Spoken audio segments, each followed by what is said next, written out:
In the dim haze of a late autumn evening, November 1942, the English countryside near London stirs with an unnatural quiet. Trent Park, a sprawling estate in Hertfordshire, stands shrouded in mist, its grand Tudor halls casting long shadows across manicured lawns that whisper under a chill wind. The air carries the faint scent of damp earth and wood smoke from distant chimneys, while the temperature bites just enough to frost the breath of the guards patrolling the perimeter. It's a scene of deceptive serenity, a stately home repurposed not for aristocracy, but for war's hidden games. Here, amid the creaking oaks and the soft rustle of fallen leaves, something extraordinary unfolds.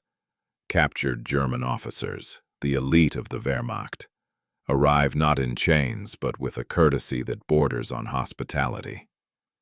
They are greeted not as enemies, but as guests, their uniforms crisp, their demeanors unbowed. Yet beneath this veneer of civility lies a contradiction that would redefine the art of intelligence, a prison that felt like a palace, where the prisoners themselves became unwitting allies in their own betrayal. At first glance, these men, generals and admirals plucked from the battlefields of North Africa and Europe, seemed to embody the very essence of the enemy. Proud, disciplined, steeped in the ideology of the Third Reich, they carried the weight of Hitler's ambitions in their every stride. The British Guards, hardened by years of rationing and blackout drills, might have expected defiance, perhaps even sabotage or escape attempts under the cover of night. But as the officers settled into their luxurious quarters, rooms adorned with antique furniture, libraries stocked with books, and dining halls serving meals that rivaled pre-war banquets, a strange harmony emerged. The Germans conversed politely, played billiards in the evenings, and even shared laughs over glasses of sherry. Perfect guests, the guards would murmur among themselves, marveling at the absence of trouble. No riots, no hidden weapons, no desperate bids for freedom. It was as if the war had paused at the estate's wrought iron gates, replaced by an illusion of normalcy. But this was no accident of temperament. It was a meticulously crafted deception, one that hid microphones in the walls and turned idle chatter into weapons more potent than any bomb. Before we delve deeper into the shadows of Trent Park and uncover the genius that turned captivity into confession, pause for a moment and imagine yourself as one of those guards, watching these officers sip tea in the drawing room. What would you have thought? Were they truly broken by defeat, or was there something more at play in their compliance? Let me know in the comments below, because this illusion of hospitality fooled even the most battle-weary soldiers, drawing secrets from lips that believed they were safe. And if stories like this, where the line between friend and foe blurs in the fog of war, fascinate you, don't forget to subscribe. There's another tale of hidden ingenuity waiting in the archives, ready to transport you back to those uncertain days. To understand why Trent Park became the stage for this extraordinary operation, we must step back to the broader canvas of World War II, a conflict that by 1942 had engulfed the globe in a maelstrom of destruction. The Allies, reeling from early defeats, faced an enemy whose military machine seemed unstoppable. Blitzkrieg tactics had overrun Poland, France, and much of North Africa, while U-boats prowled the Atlantic, choking supply lines. Intelligence was the lifeblood of resistance. Without it, strategies crumbled, and lives were lost in futile assaults. Britain, isolated and under constant threat of invasion, had already pioneered code-breaking at Bletchley Park, cracking the Enigma cipher to glimpse German plans. But human intelligence, the raw, unfiltered thoughts of the enemy's leadership, remained elusive. Captured soldiers often clammed up under interrogation, their loyalty to the Reich unyielding. Traditional POW camps, with their barbed wire and stern regimes, yielded little beyond basic tactical details. The scale was immense. By mid-1942, thousands of German prisoners flooded into Britain, But the high-ranking officers, the ones privy to Hitler's inner strategies, were rare prizes. It was in this context of desperation and innovation that Trent Park emerged, not as a mere holding facility, but as a psychological theater designed to exploit the human need for comfort and conversation. The minds behind this audacious plan belonged to a cadre of British intelligence officers, led by figures like Colonel Thomas Kendrick, a veteran of the Great War with a keen understanding of the human psyche. Kendrick, operating under the auspices of MI-19, the branch responsible for enemy prisoners, recognized that coercion bred silence, while comfort could loosen tongues. Drawing from lessons of the First World War, where eavesdropping on prisoners had occasionally borne fruit, he envisioned something far more sophisticated. "The enemy must feel at home," he reportedly noted in internal memos, "for only then will he speak freely of home and of war." Assisting him were linguists, psychologists, and even émigré experts from occupied Europe, who understood the cultural nuances of German military culture. These innovators pored over reports from the front, analyzing how captured officers behaved under stress. They knew that pride and hierarchy ran deep in the Wehrmacht. Generals would not confide in lowly interrogators, but among peers in moments of unguarded relaxation, truths might slip out. It was a gamble rooted in perception, treating prisoners not as defeated foes but as honored guests, to erode the barriers of suspicion. Kendrick's team worked in secrecy, converting Trent Park from a requisitioned mansion into a gilded cage, all while the bombs fell on London just miles away. The mechanism of this deception was as elegant as it was insidious, blending architectural cunning with technological prowess. By day, the estate appeared as any grand English country house might: rolling gardens where officers could stroll, a billiards room echoing with the click of cues, and communal areas furnished with Persian rugs and leather armchairs. Meals were served on fine china, roast beef, vegetables from the estate's own plots, and even wine requisitioned from pre-war cellars. But hidden within this facade were the tools of surveillance: microphones concealed in light fixtures, behind paintings, and even in the branches of outdoor trees. These devices, wired to a secret listening post in the basement, captured every word, every murmur.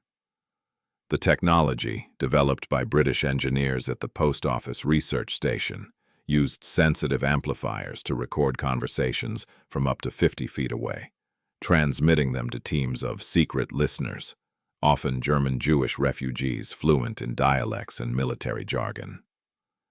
Psychologically, the setup preyed on isolation. Officers were housed together by rank, encouraging them to bond and reminisce, unaware that their words were being sifted for intelligence gold. It was a dance of light and shadow, the soft glow of lamps in the evening drawing men into confidence, while the hidden wires hummed silently with betrayal. Historical evidence of Trent Park's effectiveness abounds in declassified military archives, painting a picture of astonishing revelations.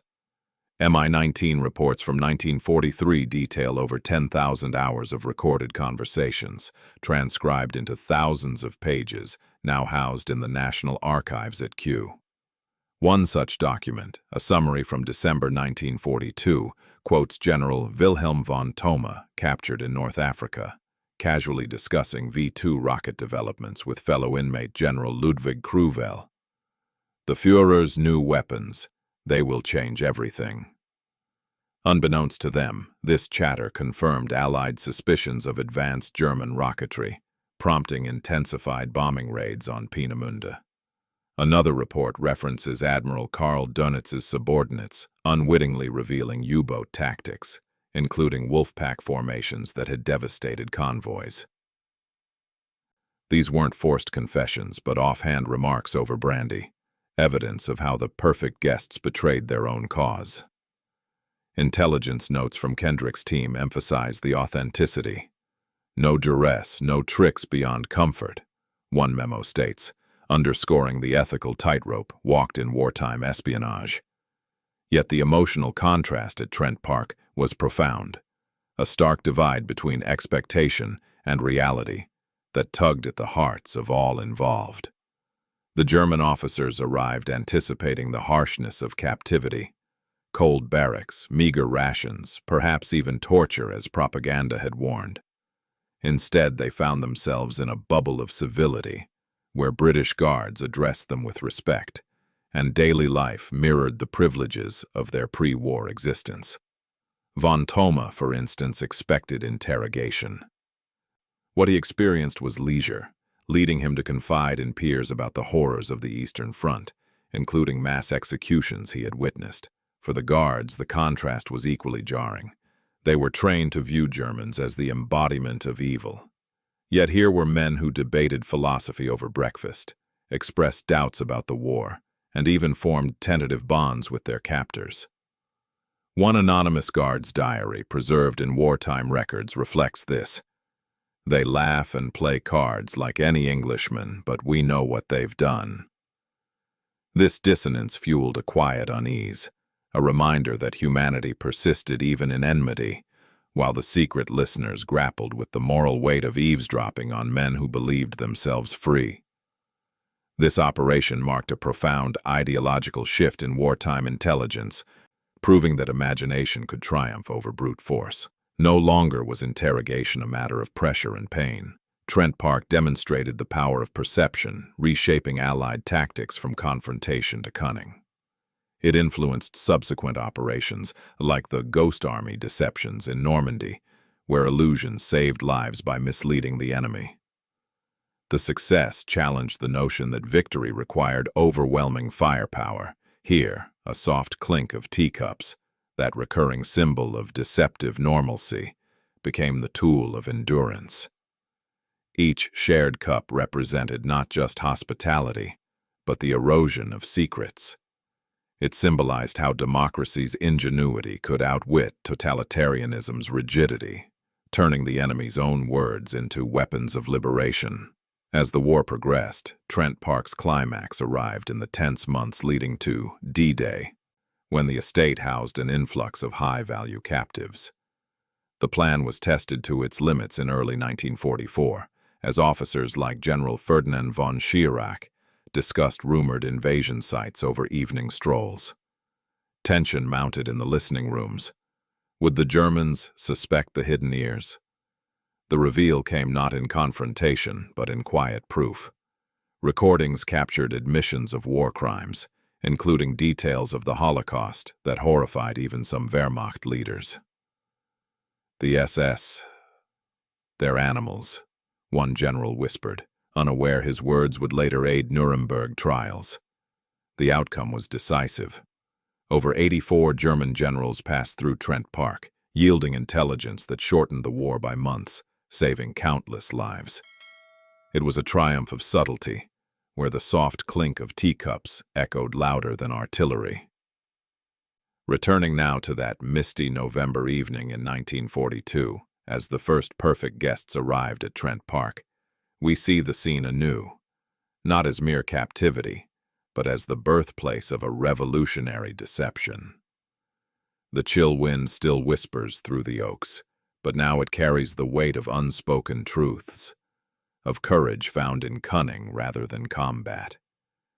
In the end, this forgotten operation reminds us that history's greatest victories often hide in plain sight, forged not by heroes on the battlefield, but by those who wielded illusion as their shield.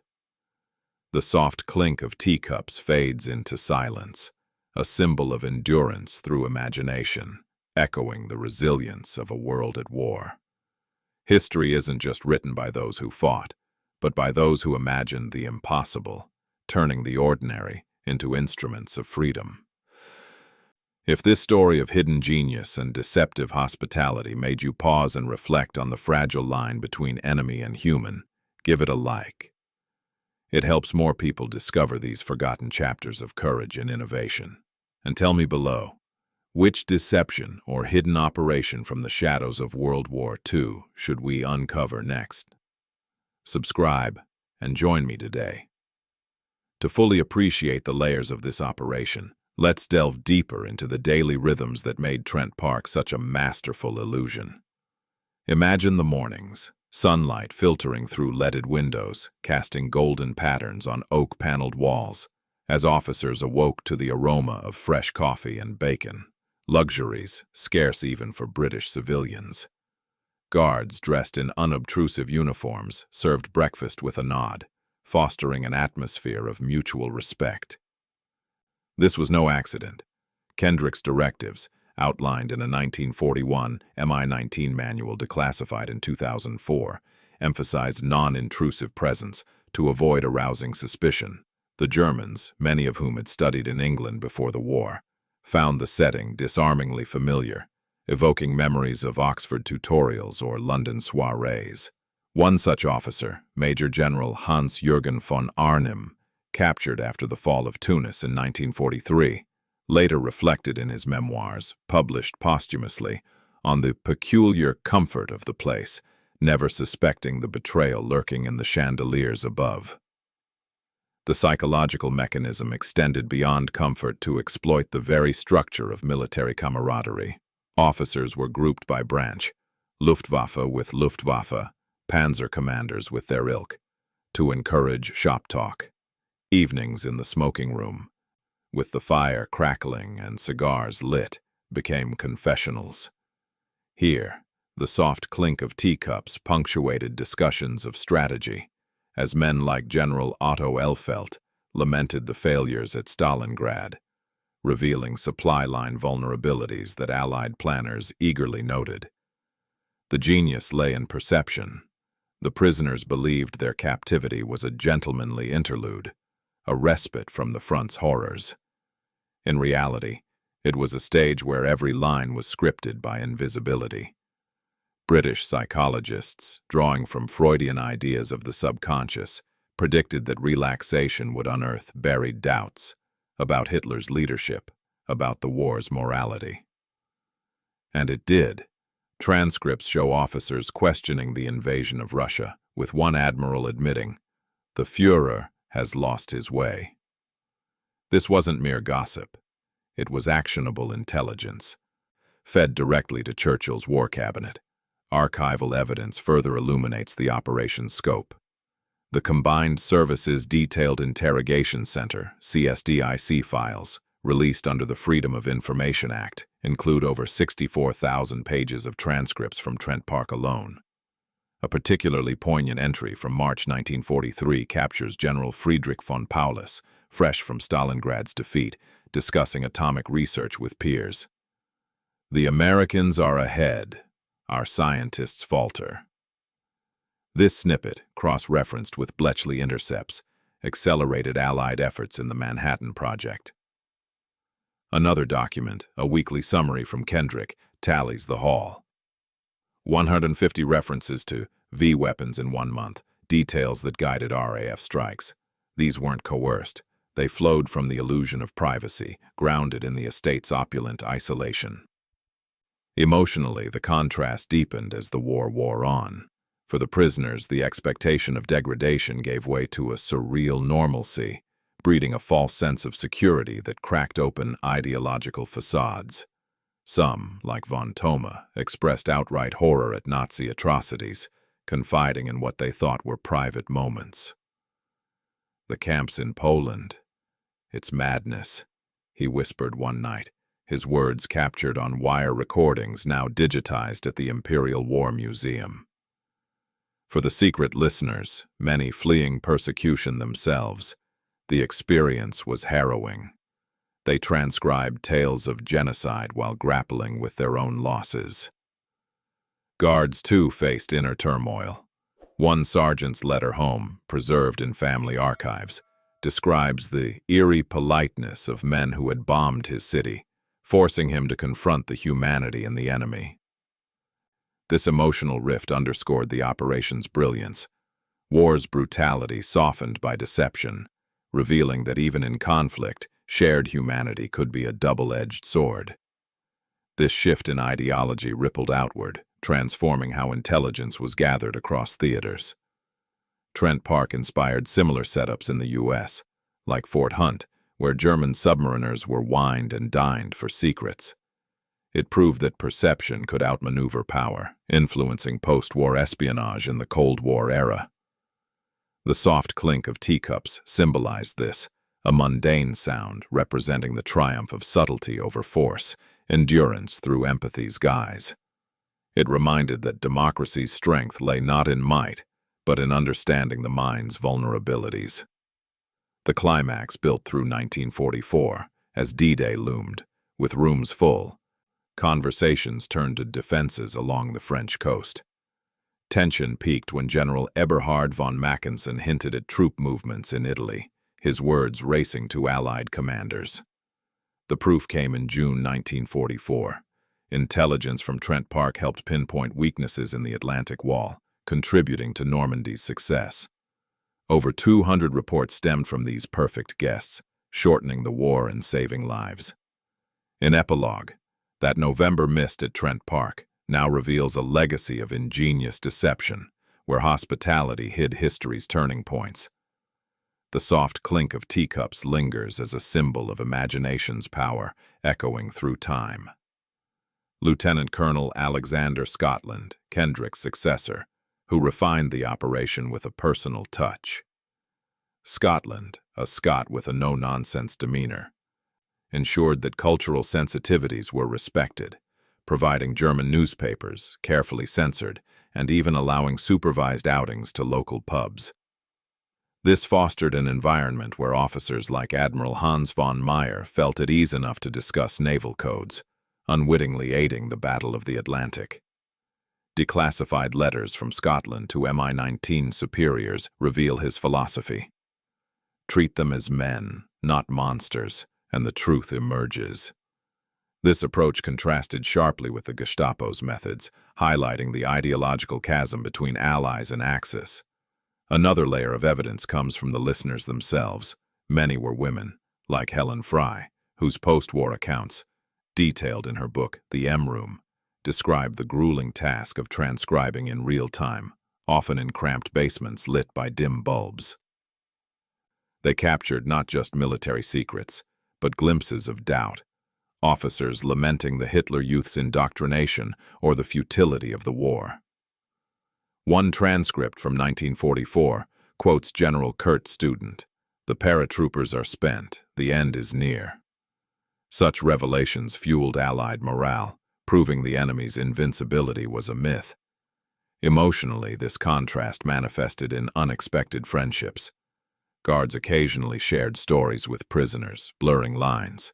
One guard, Private John Ellis, recalled in a 1980s interview how a German colonel taught him chess, only for recordings to later reveal the colonel's involvement in war crimes. This duality, civility masking horror, created a profound emotional undercurrent, forcing all to confront war's moral ambiguities. The transformation extended to post-war justice. Trent Park recordings provided evidence at Nuremberg, where von Thoma's admissions helped prosecute crimes against humanity. It shifted ideology from vengeance to truth-seeking, with the teacup's clink symbolizing justice through deception. In the climax, as VE Day approached, the estate's role culminated in capturing discussions of Hitler's final days, confirming his suicide before official announcements. The proof was irrefutable. Lives saved, strategies altered.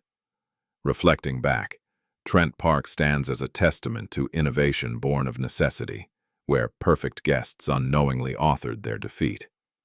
Take the arrival of General Wilhelm Ritter von Thoma in November 1942, the man who would become one of Trent Park's most valuable guests. Captured by Montgomery's forces at El Alamein, von Thoma was a panzer expert, his mind a repository of tank tactics that had nearly turned the tide in Africa.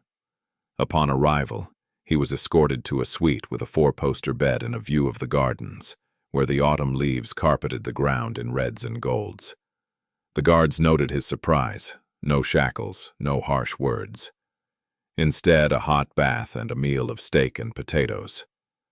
That evening, as he joined General Ludwig Kruvel for dinner, the microphones picked up their conversation. Von Thoma describing the V-1 flying bomb, a terror weapon that will rain on London. This single exchange, transcribed overnight, alerted RAF planners to target launch sites, mitigating the V-weapon campaign's impact. The mechanism's genius lay in its subtlety.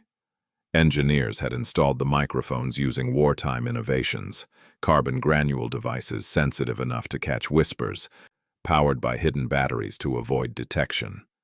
Outdoor bugs, disguised as birdhouses, captured garden walks where officers felt most free. Psychologically, the setup leveraged the halo effect, as modern analysts call it, the tendency to trust in comfortable surroundings. The soft clink of teacups during afternoon tea became the soundtrack of revelation, a recurring motif that lulled men into candor. Historical records from the Public Record Office detail the operation's logistics. By 1943, Trent Park housed up to 60 officers, with a staff of 100 listeners working in shifts. A report from April 1943 lists 2,500 pages of transcripts that month alone, including details on jet aircraft development that spurred Allied countermeasures. The emotional contrast was vivid in cases like General Ferdinand Heim, who expected retribution for his role in Scapa Flow, but found instead a library with Goethe's works. His conversations revealed doubts about Nazi ideology, contrasting his public loyalty with private despair. For listeners, this was bittersweet, validating their work while humanizing the enemy. This shift influenced global intelligence, inspiring CIA techniques in later conflicts. The teacup symbolized this, fragile yet enduring, like the illusions that won the war. The climax intensified in 1945, with captives discussing the Ardennes offensive, their words aiding the Battle of the Bulge's resolution. In poetic reflection, Trent Park's mist now evokes the enduring power of perception, the clink of teacups, a whisper of forgotten genius. History isn't just written by those who fought, but by those who imagined the impossible. If this story made you pause, give it a like. It helps more people find these forgotten chapters. Tell me below. Which deception should we uncover next? Subscribe because the next one was even stranger. And it worked. By 1942, Britain was at a crossroads. The US had entered the war, but the Axis still held Europe in an iron grip. Intelligence gaps were glaring. Allied landings in Dieppe had failed disastrously due to poor recon.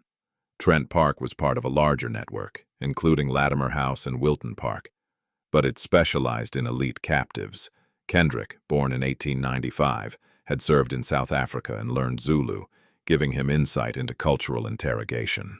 His team included Ian Munro, a linguist who designed the listening protocols. The wiring system used over 10 miles of cable hidden in walls during a renovation cover story. Recordings were on wax discs, transcribed by hand to avoid noise. A 1944 report quotes General Heinrich Eberbach on D-Day preparations. The Pas de Calais is the key, misleading allies briefly, but ultimately confirming Normandy plans. Listeners like Claire Mully described in interviews the toll of hearing anti-Semitic rants, contrasting with officers' civilized demeanor. This approach reduced POW escapes by 80% compared to standard camps, proving humane treatment's efficacy.